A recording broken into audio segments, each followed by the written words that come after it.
4,000 years before the Bible was written, a clay tablet already described paradise. No sickness, no old age, no lion killing its prey. A land so pure that even a woman never once said, "My head hurts." The Sumerians called it Dilmun, and unlike Eden, they told us exactly where to find it. Long before the word paradise existed, before Eden was ever written into scripture, the people of ancient Mesopotamia already dreamed of a land untouched by suffering. They called it Dilmun. Picture the flat clay plains between the Tigris and Euphrates 5,000 years ago. Farmers bent under the sun, canals cut through cracked earth, and cities rising in mud brick along riverbanks. Life here was hard-won, carved out of flood and drought. And yet, in the temples and scribal schools of Sumer, priests recited hymns about a place where none of that hardship existed, a place where the raven did not croak, the lion did not kill, and no one ever said, "I am sick." That place was Dilmun. This is not simply a myth about a nice island. It is the earliest known articulation of a sacred geography, a real location on the map that Sumerians believed was also a spiritual threshold, a meeting point between the human world and the divine. In this video, we will explore how Dilmun functioned in Sumerian cosmology, why it was imagined as pure, where it was actually located, and how its legacy quietly shaped later stories of paradise across the ancient world. To understand Dilmun, we first need to understand the people who imagined it. The Sumerians lived in southern Mesopotamia, in what is now Iraq, from roughly 4,500 to 1900 BCE. They built some of the first cities in human history: Uruk, Eridu, Lagash, and with those cities came the first writing system, cuneiform, pressed into wet clay with a reed stylus. Sumerian religion was not comforting in the way many later religions tried to be. Their gods were powerful, moody, and largely indifferent to human welfare. The Sumerians believed that humans were created specifically to labor for the gods, to farm, to build temples, to feed the divine through offerings, because the gods themselves had grown tired of doing manual work. Death, in Sumerian belief, led to a bleak underworld called Kur, a dusty, joyless place where the dead ate clay and drank muddy water. There was no punishment or reward system like later heavens and hells. Everyone went to the same grim afterlife, kings and paupers alike. Given this worldview, it makes sense that the Sumerians would imagine somewhere else, a counterpoint to their harsh reality and their bleak afterlife. Not necessarily a heaven for the dead, but a living paradise, a place that already existed on Earth, untouched by the curses that governed ordinary human life. That place was Dilmun. Our clearest window into Dilmun's sacred character comes from a Sumerian myth known today as Enki and Ninhursag, inscribed on clay tablets recovered from the ancient city of Nippur, dating to around 2000 BCE, though the oral tradition is likely much older. The myth opens with a description of Dilmun that reads almost like a checklist of everything wrong with the human world, negated one by one. In Dilmun, the text tells us, the raven does not cry out, the lion does not kill, the wolf does not snatch the lamb, the dog does not know how to make kids curl up, the grain-eating boar does not know how to eat grain. There is no sickness, there is no old age. No woman says, "I am a young woman," in the sense of complaint or hardship. Some translations suggest even childbirth. That great source of ancient female suffering and mortality risk was pain-free in Dilmun. No one says, "My eyes hurt," or "My head hurts." There is no aging, no widow. This is, in effect, a description of the world with entropy switched off. Predation, disease, aging, grief, all absent. And crucially, one more detail. Dilmun has no fresh water. It is described as a place that is otherwise perfect except for this single lack. This is where the god Enki enters the story. Enki was the Sumerian god of fresh water, wisdom, and creation, one of the most important deities in the pantheon, closely associated with the city of Eridu, itself considered the very first city ever created by the gods. In the myth, Enki looks upon dry, waterless Dilmun and commands the sun god Utu to bring fresh water up from the earth. Sweet water rises from the ground, filling the land with irrigation ditches, wells, and reservoirs. Dilmun's fields turn green, its harbors fill with grain-bearing ships. It becomes, in the words of the text, a place blessed by abundance. Not a barren utopia, but a fertile one, a working paradise where prosperity flows because the gods willed it so. This detail matters enormously for understanding Sumerian sacred geography. Purity was not about emptiness. It was about the removal of hardship combined with divine provision.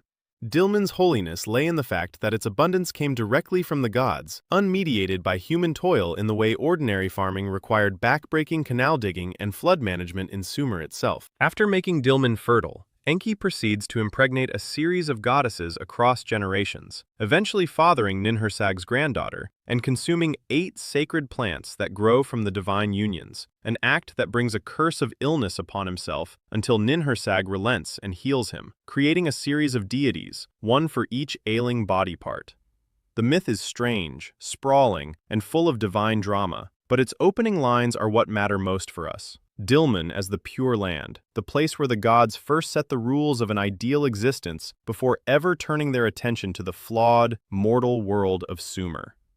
Sacred geography in the ancient world was rarely arbitrary. Location carried theological meaning, and the direction in which a sacred land lay often determined its symbolic function. Dilmun was consistently placed by Sumerian scribes to the east or southeast of Mesopotamia, the direction of the rising sun. In a worldview where the sun god Utu emerged each morning from the horizon to bring light and order to the world, a sacred land lying in that same direction naturally absorbed associations with renewal, dawn, and divine origin. Some scholars argue this positioning is why Dilmun became associated not just with primeval purity, but also, later, with a kind of afterlife or immortality narrative. A place beyond the world's edge, where mortals might, under exceptional divine favor, escape the fate of ordinary death.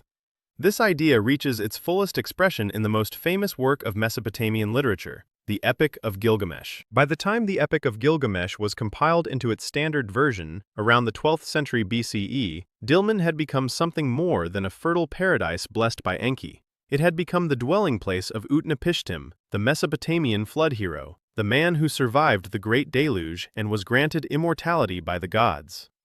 In the epic, Gilgamesh, devastated by the death of his companion Enkidu and terrified of his own mortality, sets out on a desperate quest to find eternal life.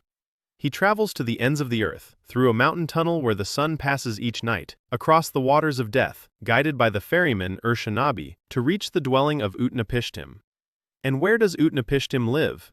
At the mouth of the rivers, a phrase many scholars connect directly to Dilmun, describing a place where the rivers meet the sea, a liminal boundary zone between the ordered world of humanity and the primordial divine waters beyond. Utnapishtim tells Gilgamesh the story of the Great Flood, a narrative strikingly similar to the later biblical account of Noah, explaining how the god Enlil, angered by human noise and overpopulation, sent a deluge to wipe out humanity, and how Enki secretly warned Utnapishtim to build a boat and save his family and the seed of every living creature. For his survival and piety, the gods granted Utnapishtim and his wife immortality and placed them to dwell at the world's edge, in or near Dilmun.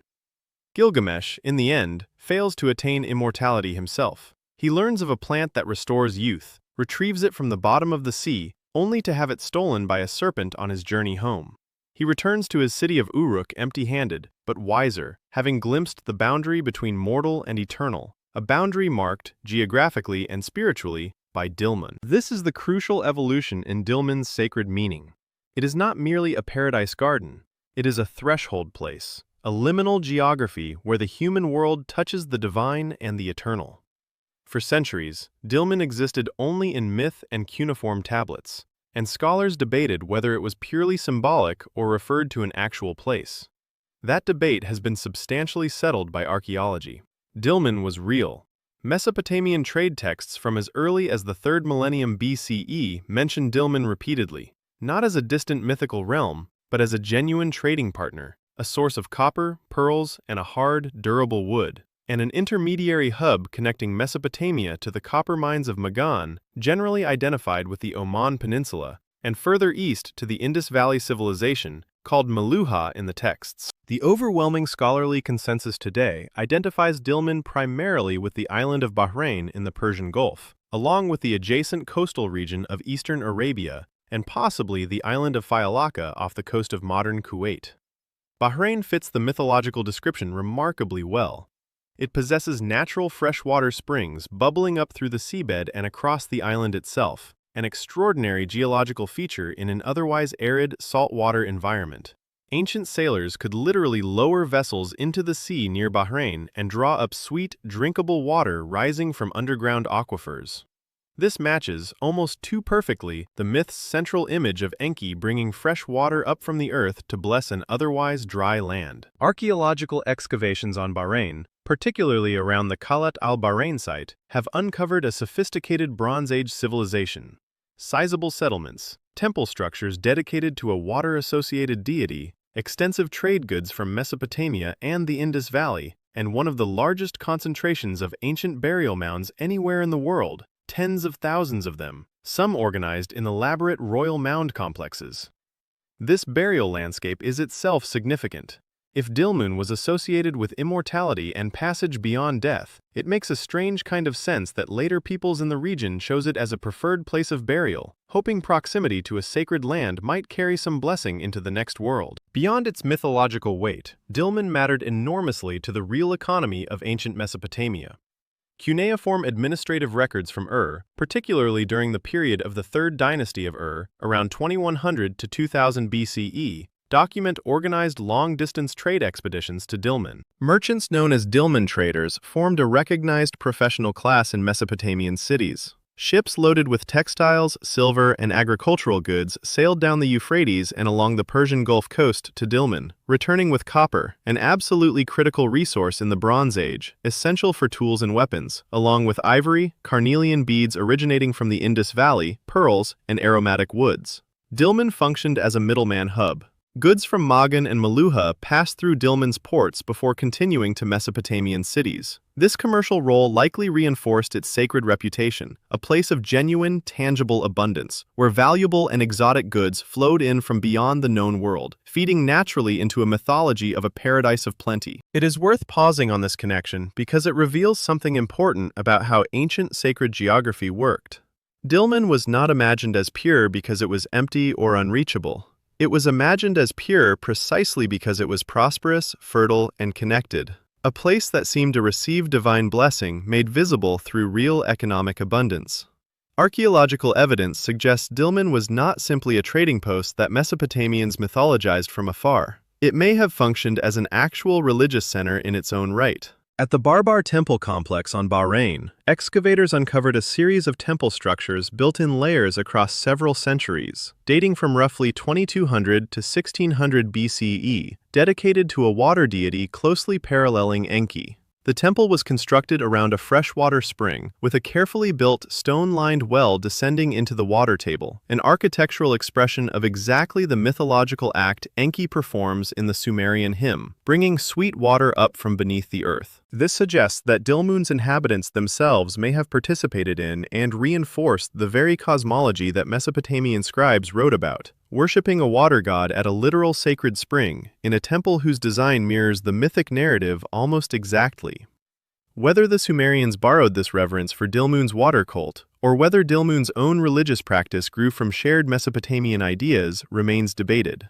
But the convergence between myth and material culture here is striking and rare in the study of ancient religion. To fully appreciate Dilmun, we need to zoom out and look at how the Sumerians imagined the structure of the universe itself.